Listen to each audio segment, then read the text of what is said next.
यहाँ पर केवल एक ही पिलर के द्वारा ये पूरा करनाली पुल इस नदी के ऊपर, जिसे करनाली कहते हैं, बना हुआ है।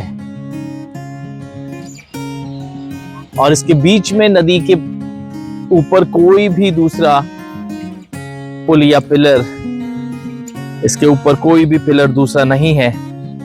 तो ये इंजीनियरिंग का एक शानदार उदाहरण, और यहाँ इसकी केबल बांधी गई है।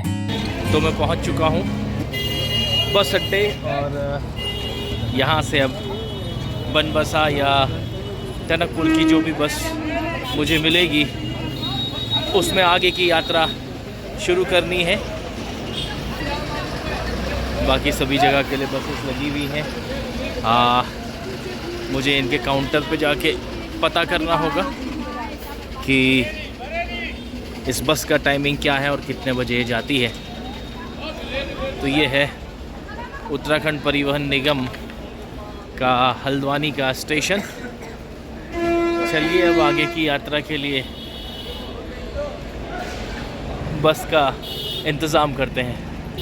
तो मैं बैठ चुका हूँ इस बस में, और 5 बजे का टाइमिंग है, और करीब रात को 8 बजे ये बस हमें बनबसा पहुँचाएगी। अभी एक दूसरी गाड़ी भी यहाँ से निकली थी, लेकिन वो मिस हो गई है। तो आगे का सफ़र इसी बस में आगे सफ़र करेंगे।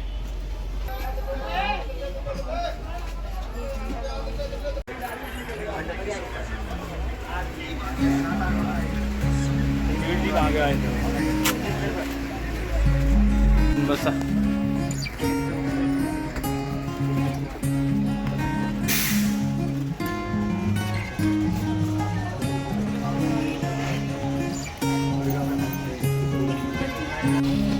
बहुत ज़्यादा गर्मी है, केवल जब बस चल रही है तभी राहत मिलती है।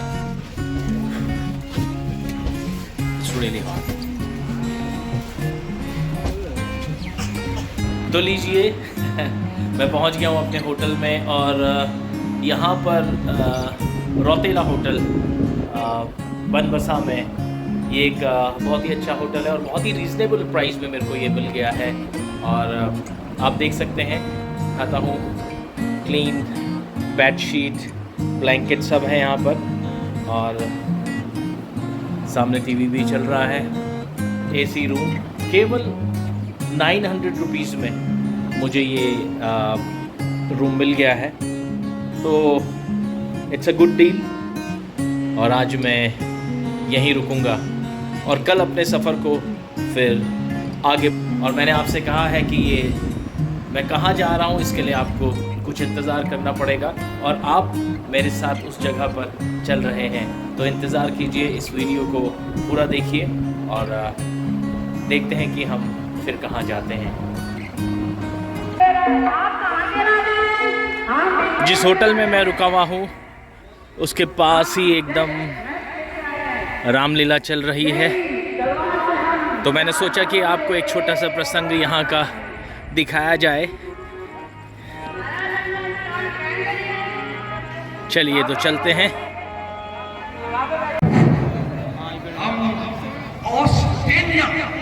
चारों तरफ स्टॉल्स लगी हुई हैं। हमारे साथ हमारा राज्य का छोटा सा हिस्सा में ये 2 राजा भी रहता है।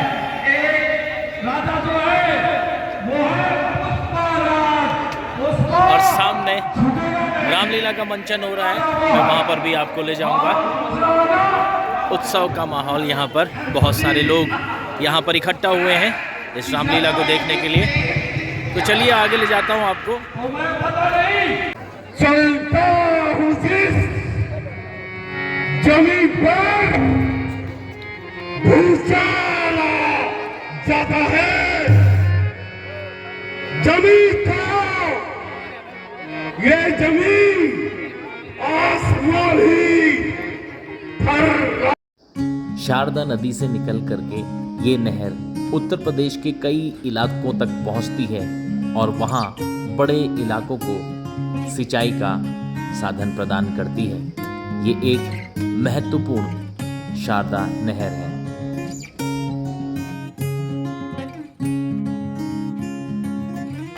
हम बनबसा से 7 किलोमीटर की दूरी तय करके आ गए हैं शारदा बैराज पर, और यहाँ से अब आगे जाएंगे नेपाल के लिए।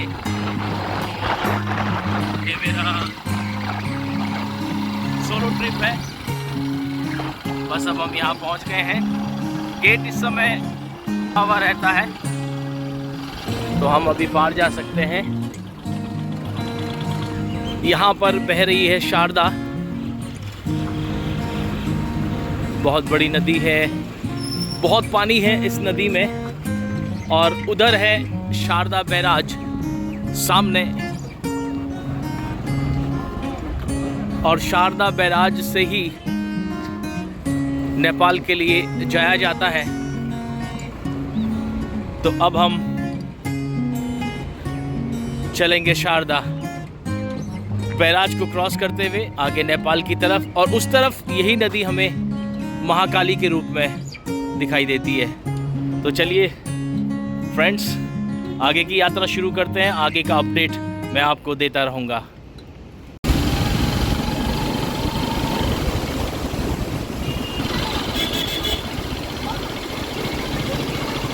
तो अभी हम ये शारदा बैराज से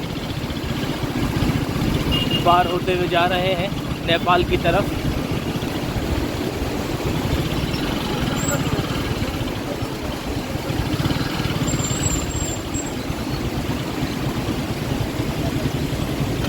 सुबह सुबह काफ़ी भीड़ रहती है यहाँ पर, क्योंकि बॉर्डर का इलाका है और 8 बजे तक ये गेट खुला रहेगा। उसके बाद फिर 2 घंटे के लिए बंद हो जाएगा। इसी तरह से ये सुबह 6 बजे से 8 बजे तक खुला हुआ था, और उसके बाद फिर हर 2 घंटे में ये गेट बंद हो जाता है। तो इस तरह से 2-2 घंटे के लिए खुलता है, और अभी गेट खुला हुआ है तो हम अब आगे की तरफ बढ़ते हुए। ज़बरदस्त पानी चलता है यहाँ पर, इस बैराज से जहाँ से छोड़ा जाता है पानी।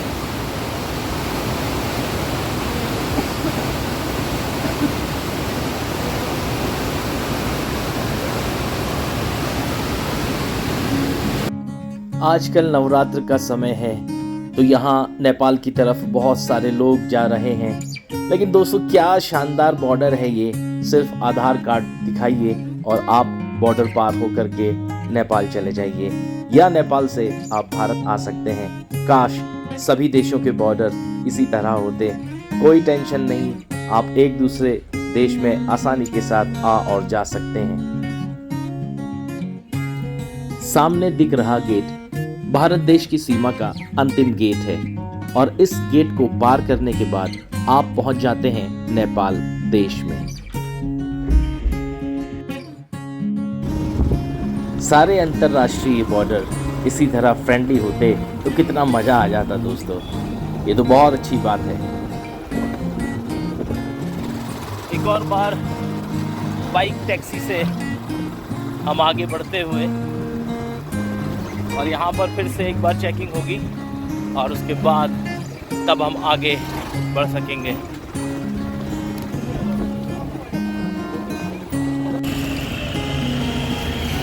ये है हमारी वैन, और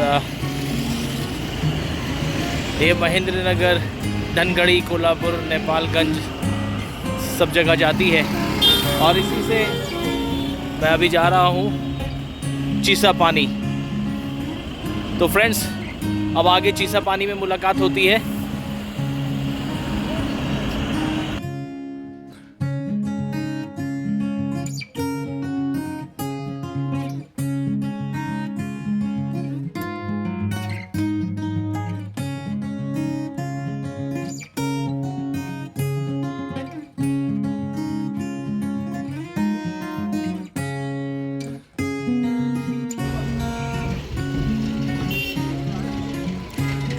महेंद्रनगर से चीसापानी के बीच में इस तरह के कई छोटे छोटे स्टेशन आते हैं और यहाँ पर खाने के लिए नारियल मिल गया।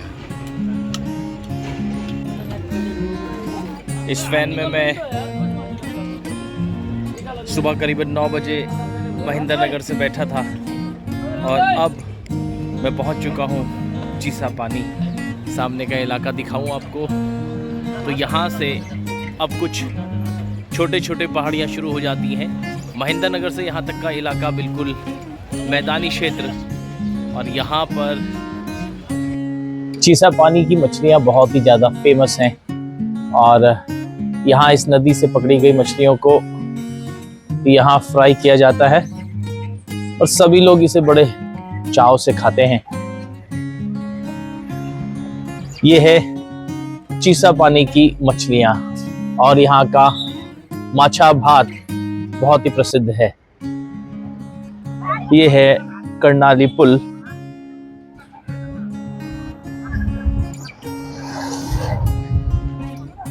पुल की लंबाई है 500 मीटर और ये एक केबल ब्रिज है जो यहाँ का बहुत ही प्रसिद्ध ब्रिज है और ये नदी है कर्णाली नदी।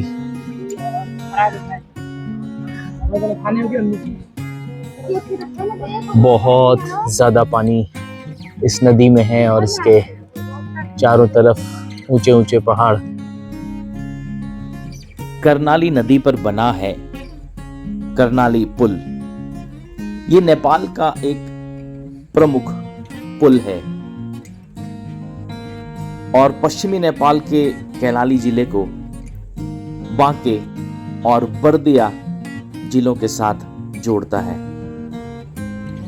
ये पुल महेंद्र राजमार्ग पर बना हुआ है और इसकी विशेषता यह है कि ये एक ही पिलर पर टिका हुआ है। इसे नेपाल में सस्पेंशन ब्रिज या झूला पुल के रूप में भी जाना जाता है। ये एक सिंगल सस्पेंशन ब्रिज है और इसका एक छोर पुल के स्तंभ से बंधा हुआ है जबकि दूसरा स्वतंत्र रूप में लटकता है। पुल की लंबाई की अगर मैं बात करूं तो ये 500 मीटर लंबा है और इस पुल को जापान की मदद से बनाया गया है। तकनीकी दृष्टि से ये इंजीनियरिंग का एक शानदार उदाहरण है और विश्व के सबसे अनूठे पुलों में से एक माना जाता है। सैलानी इसे देखने के लिए हर रोज यहां पहुंचते हैं। कर्णाली पुल की एक खासियत और है कि ये नेपाल के तराई क्षेत्रों को नेपाल के पर्वतीय क्षेत्रों के बीच जोड़ता है और तराई क्षेत्र से पर्वतीय क्षेत्र की ओर जाने के लिए यातायात का महत्वपूर्ण साधन है। यहां कसा गया है इसकी जबरदस्त केबल को। क्या इंजीनियरिंग का जबरदस्त उदाहरण है। इसीलिए तो लोग इसे देखने के लिए विश्व भर से यहां पहुंचते हैं। ये पर्यटकों के बीच बेहद ही लोकप्रिय है जो केवल न इसकी संरचना देखने के लिए आते हैं बल्कि कर्णाली नदी और उसके आसपास के सुंदर दृश्यों को देखने के लिए विश्व भर से यहां पहुंचते हैं। चीसा पानी के लोगों का एक और यहाँ पर कार्य है बकरी पालने का। देखिए छोटी सी जगह में इन्होंने काफी बकरियां पाली है और नेपाल के लोग मीट मछली खाना खूब पसंद करते हैं। देखिए इसके छोटे छोटे पपी हुए हैं।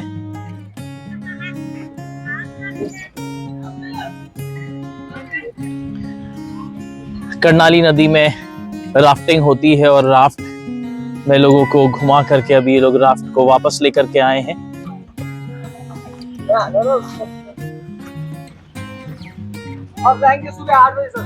ठीक है 8 बजे जाती है इसी जगह से। ओके। छोटे बच्चों का यहाँ पर फुटबॉल मैच चल रहा है और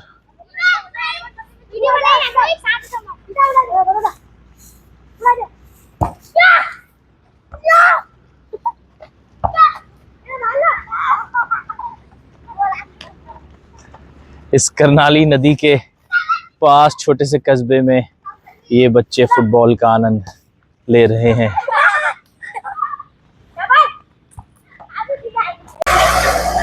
जब गाड़ी यहाँ से गुजरती है तो ये पूरा पुल वाइब्रेट होता है।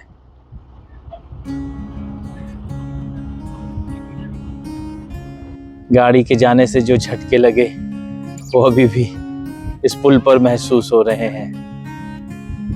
ये अभी भी हिल रहा है।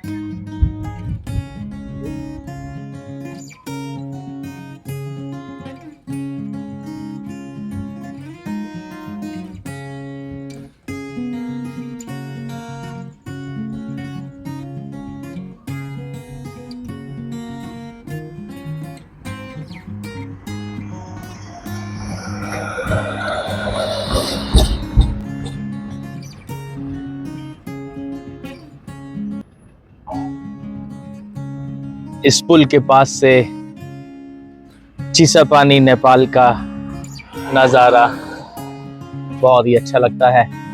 ये एक शांत इलाका और शहर की भीड़ भाड़ से दूर प्रकृति के बीच में, यहाँ तो हर किसी का मन लग जाएगा।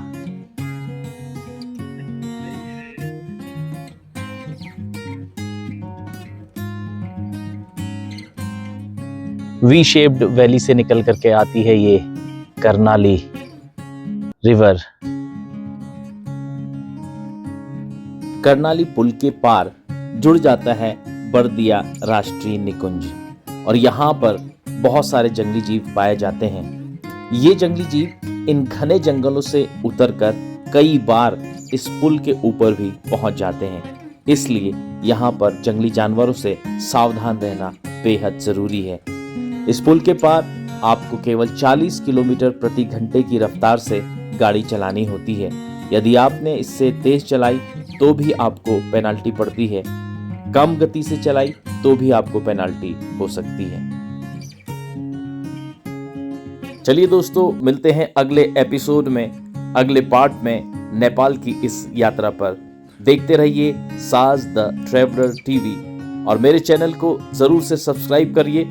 अगर आप इस चैनल पर नए आए हैं तो चैनल को सब्सक्राइब कीजिए, वीडियो को लाइक कीजिए और दूसरों के साथ ज़रूर शेयर कीजिए और कमेंट्स करेंगे तो और भी मज़ा आएगा, क्योंकि ये कमेंट्स मेरे लिए बहुत ही महत्वपूर्ण होते हैं और आपके लिए अच्छी वीडियो लाने में मेरी मदद करते हैं।